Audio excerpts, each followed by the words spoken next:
vocês, professor William aqui na área, e hoje nós vamos entrar aí no contexto da genética dos grupos sanguíneos. Hoje a gente vai entender por que o seu sangue é tipo A, por que o seu sangue é tipo AB, por que o seu sangue é tipo O. Nessa aula nós ainda não vamos falar do fator RH, que é o positivo e o negativo. Isso aí a gente vai falar no próximo capítulo. Aqui é mais para a gente pegar o contexto desse sangue e entender por que o seu sangue responde daquela forma. Qual característica que ele possui para ser classificado daquela forma que vocês têm ele no corpo. Então, não sei, vocês provavelmente devem saber o tipo sanguíneo de vocês. Se não sabem, pergunta aos seus responsáveis. Então, peço que vocês perguntem ao pai, à mãe, à avó, à tia, qual o tipo sanguíneo de vocês, que é para vocês saberem qual característica o sangue de vocês tem. Tá? O tipo sanguíneo que vocês possuem, quais características que ele apresenta. Então, só para contextualizar aí, a gente tem o tipo fenótipo Bombaim, que é muito comum na Índia, tá? Na cidade de Mumbai, e ele é uma espécie de falso O, ou seja, por conta de uma interação gênica, a pessoa ali tendo sangue tipo A, AB ou B, quando faz um exame muito superficial, ela pode aparecer como fenótipo tipo O, ou seja, a gente chama de falso O.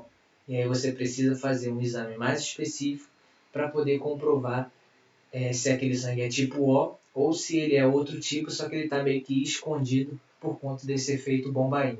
Tá? E é muito comum na Índia porque lá você tem relações ali entre parentes, com geração de filho, muito assídua. Então você acaba tendo alguns genes que ficavam escondidos, tá? E por conta desse casamento ali consanguíneo, você tem o aparecimento deles.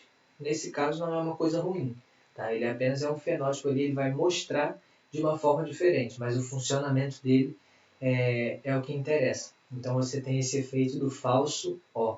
E a gente sabe que o sangue tipo O negativo, e a gente sabe que o sangue tipo O negativo é o doador universal.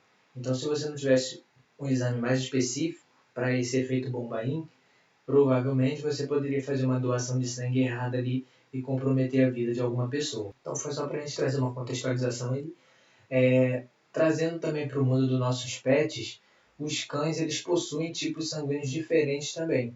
Tá? E às vezes o mesmo cão ele possui mais de um tipo sanguíneo lá correndo pelo corpo dele.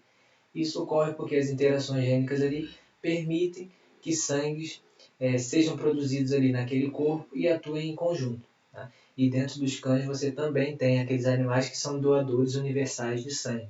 Hoje em dia você, para alguns problemas como babésia, que é a doença do carrapato, onde você tem ali a baixa da imunidade, a baixa da produção sanguínea muito ativa naqueles animais doentes, você tem que fazer transfusão naquele cachorro, senão ele vai morrer. E você tem alguns cães que são doadores universais, só que é muito, muito difícil mesmo de você encontrar um que seja desse tipo, né? Doador universal. Se na espécie humana já é meio complicado de você ter doação de sangue, ter os bancos de sangue sempre cheios, imagine no mundo dos pets que, sei lá, a gente não costuma levar eles para ver se eles são doadores ou não. Então a tipagem sanguínea ela foi primeiramente estudada pelo biólogo Karl Landsteiner. Então ele estudou a relação desse sangue e como que ele se comportava. De que forma? Ele via que quando você colocava amostras de sangue diferentes juntos, algumas vezes formava coágulo, ou seja, aquele sangue se aglutinava. Isso era uma coisa problemática porque na época das guerras você tinha muitos feridos, então você tinha muita transfusão de sangue ali nos campos de batalha. E muitas vezes essas transfusões de sangue levavam o cara à morte. Então às vezes ele não tinha nem um ferimento muito grave, mas por uma transfusão ter sido feita, eles não sabiam na época, mas de maneira incorreta, com sangues incompatíveis, você levava aquele cara à morte. Né? Então pela formação desses coágulos, aí você tinha entupimento de veias e aí tinha um problema todo generalizado. Então, através desses experimentos, dessas observações, ele chegou ao consenso, ali, ao pensamento de que a espécie humana possui sangues de tipo diferente. E diferente por quê? Então, a gente vai entender o porquê que esse sangue é diferente um do outro. Então, aqui você tem uma imagem de um coágulo sendo formado, justamente pelo que? Utilização de sangue incompatível. Aí você tem interações ali entre proteínas, um sangue meio que vai combater o outro, e aí você tem a formação desses coágulos e impedimentos da passagem do sangue. E aí, quando você tem a passagem do sangue interrompida, você tem falta de oxigênio, o tecido não tem energia, o tecido morre. Então você vai ter a relação ali de duas substâncias, dois componentes muito importantes na interação entre esses sangues. Você tem a aglutinina e você tem o aglutinogênio. Tá? E eles vão funcionar como se fosse antígeno e anticorpo. Tá? Então meio que um vai querer combater o outro quando estiverem na mesma presença ali. Então você vai ter o funcionamento dessa aglutinina e desse aglutinogênio como se fosse antígeno e anticorpo. Então, se a gente olhar para o sangue tipo A, ele possui aglutinogênio do tipo A. Por isso que ele é considerado sangue tipo A. O sangue tipo B, ele vai possuir o aglutinogênio tipo B. Beleza? Esse aglutinogênio ele fica na hemácia. A gente sabe que a célula tem uma região em volta dela, depois da membrana plasmática, que é muito utilizada como reconhecimento celular. Então, um exemplo aí, a gente tem o glicocálix. E esse aglutinogênio ele vai ficar em volta dessa hemácia. E é ele que vai dizer se aquela hemácia é tipo X, tipo Y ou tipo XY. No exemplo aqui da nossa espécie humana, A, B, AB e O. Ou tipo 0, tá? Mais comumente conhecido como tipo O. E por uma questão de genética, a gente viu que na genética você não necessariamente tem o dominante impondo a sua característica sobre o outro, você pode ter ali, dois dominantes se combinando, você tem o sangue tipo AB. Então naquela hemácia, ele vai possuir o aglutinogênio tipo A e tipo B. Por isso que ele é sangue tipo AB. Já o sangue tipo O, ele não possui aglutinogênio. Então a hemácia dele é como se ela fosse carequinha mesmo, não tem nada. Quando você passa para a aglutinina, essa é uma proteína, é um anticorpo que fica no plasma e ele é produzido pelos linfócitos B, que são as células de defesa que produzem anticorpos. Então, o sangue tipo A ele vai possuir no plasma a aglutinina anti-B, ou seja, aquele plasma do sangue tipo A ele vai se ligar às hemácias do sangue tipo B e vão causar aquele coágulo. Tá? Então é a relação ali inversa. O sangue tipo B ele vai possuir a aglutinina anti-A. Então, se você receber uma transfusão de sangue e colocar um tipo A no seu corpo, sendo que você é tipo B, o seu plasma sanguíneo, seus anticorpos vão combater aquele sangue, formando coágulo. Tá? Então a relação é cruzada. O tipo B protege contra o tipo A e o tipo A protege contra o tipo B. Quando você vem para o AB, ele possui os dois aglutinogênios. Mas por uma interação ali gênica, ele não possui nenhuma aglutinina.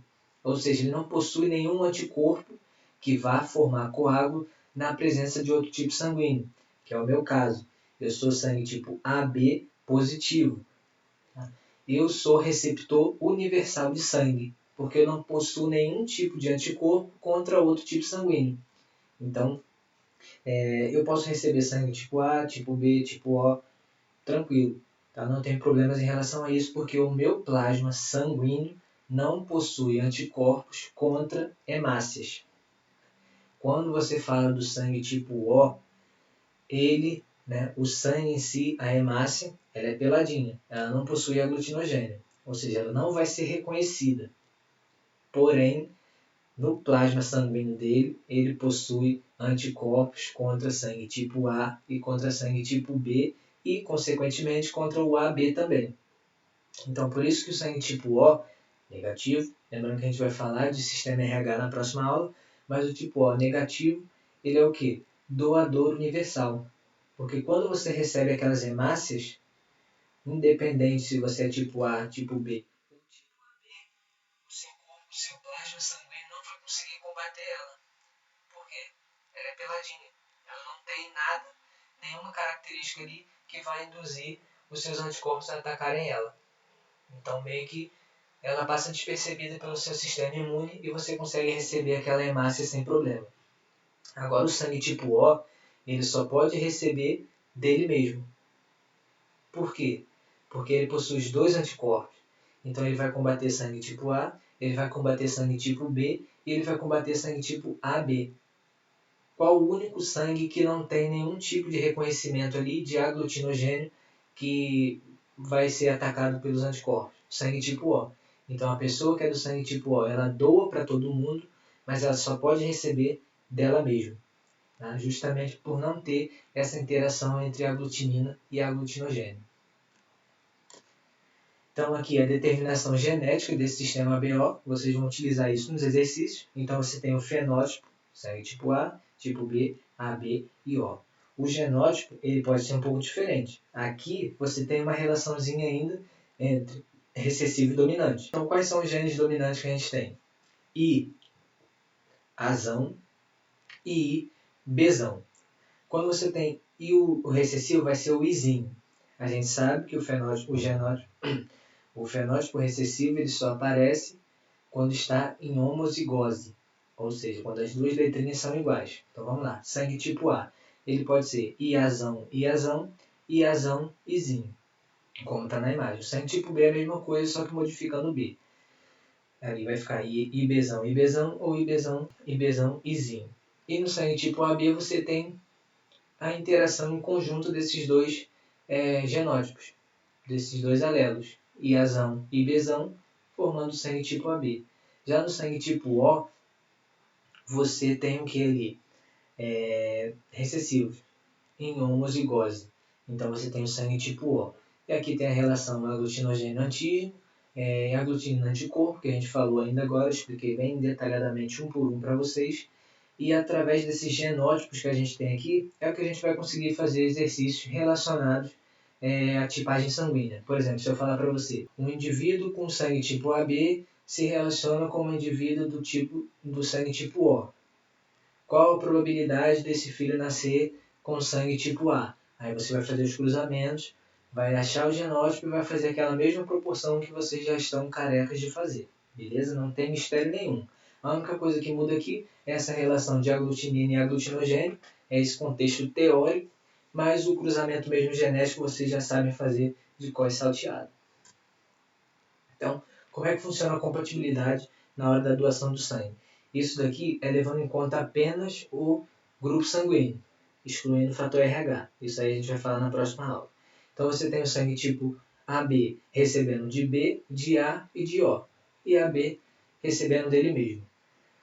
Por isso que eu sou doador de sangue ativo, eu dou o sangue aí 3, 4 vezes por ano. Tá? E o que acontece? Meu sangue não ajuda muito, porque eu só posso doar, só quem pode receber meu sangue é pessoa com tipo AB. Tá? Eu não ajudo muito. Tá? Mas aí, claro que você dá uma aliviada ali no banco de sangue, porque você vai usar um AB para um AB e não um outro tipo sanguíneo. Então, o B ele pode doar para o AB e para ele mesmo, o A pode doar para o A e para o AB, e o O ele doa para todo mundo, mas ele só recebe dele mesmo. Tá? Então o AB ele é o receptor universal, porque ele não possui anticorpo, logo ele não vai combater nenhuma hemácia. E o sangue tipo O ele é o doador universal, porque na hemácia dele ela é careca, ela não tem nada ali em volta. Logo não vai ser reconhecida pelo anticorpo. Então vamos lá, já que a gente está falando aí de sangue, de tipo sanguíneo, por que os vampiros bebem sangue? Vocês já pararam para pensar nisso? Por que eles fazem isso?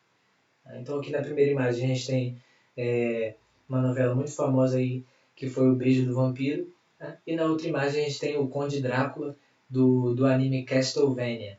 Tá? Então por que você tem esses seres mitológicos se alimentando de sangue? Se a gente parar para pensar, eles não podem tomar sol, porque eles morrem. Tá? E tem uma teoria que diz que o fato deles beberem sangue é para poder consumir vitamina D, que é uma vitamina que o nosso corpo produz através do quê? Dos raios ultravioletas, através dos raios solares. Então a gente consegue sintetizar essa vitamina D na nossa pele por conta dos raios solares. Esses seres mitológicos eles não podem tomar sol, porque senão eles morrem. Então a única fonte onde eles conseguem obter essa vitamina D é através do sangue. Então talvez aquele sangue não seria para ele se alimentar em si, e sim para ele absorver aquela vitamina que é tão importante na manutenção do nosso corpo, principalmente na questão óssea. Né? Então essa vitamina D ela vai ajudar a assimilação do cálcio ali no nosso corpo, ajudando na manutenção dos ossos. Beleza? Foi só uma contextualizada aí que eu trouxe para a gente finalizar a aula. Então espero que vocês tenham gostado. Muito obrigado pela atenção. Tamo junto.